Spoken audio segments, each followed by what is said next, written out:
Hi అండి, మన ఆడవాళ్ళందరికీ ఉపయోగపడే అద్భుతమైన టిప్ని అయితే షేర్ చేస్తున్నాను. వీడియోని ఎక్కడ కూడా స్కిప్ చేయకుండా చివరి వరకు చూడండి. ఈ టిప్ తెలుసుకునే ముందు చిన్న రిక్వెస్ట్ అండి. ఫస్ట్ టైం మన ఛానల్ ఎవరైనా చూస్తుంటే ప్లీజ్ అండి ప్రీవియస్ వీడియో చూసి మీకు నచ్చితేనే ఛానల్ని సబ్స్క్రైబ్ చేసుకోండి. ఇంతవరకు మన ఛానల్ని ఎంతగానో ఆదరించి సపోర్ట్ చేస్తున్న ప్రతి ఒక్కరికి కూడా చాలా చాలా థ్యాంక్స్ అండి. ఇంకా టిప్ ఏంటో తెలుసుకుందాం. ఆడవాళ్ళందరికీ చాలా ఇష్టంగా వేసుకునేది ఏంటంటే నెయిల్ పాలిష్ కదండి. నెయిల్ పాలిష్ నాకు చాలా ఇష్టము, ఎక్కువగా వేసుకుంటూ ఉంటాను.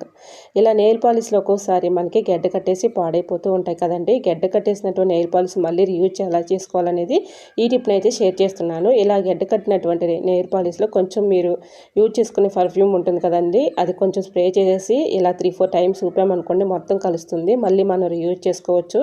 చక్కగా గట్టిపడినటువంటి నెయిల్ పాలిష్ తిరిగి మళ్ళీ యూజ్ చేసుకోవచ్చు అండి. ఇలా నెయిల్ పాలిష్లు పాడవకుండా ఉండాలంటే నెయిల్ పాలిష్ని మనం ఫ్రిడ్జ్లో పెట్టేసుకున్నాం అనుకోండి, పాడవకుండా ఎక్కువ రోజులు స్టోర్ ఉంటాయి. మనకు అవసరమైనప్పుడు తీసుకొని యూజ్ చేసుకోవచ్చు. సో మరి మీకు టిప్ నచ్చిందా? నచ్చితే ప్లీజ్ అండి చిన్న లైక్ చేసి మీ ఫ్రెండ్స్ అండ్ రిలేటివ్స్ షేర్ చేయండి. ఛానల్ని ఫాలో అవ్వండి. Thanks for watching.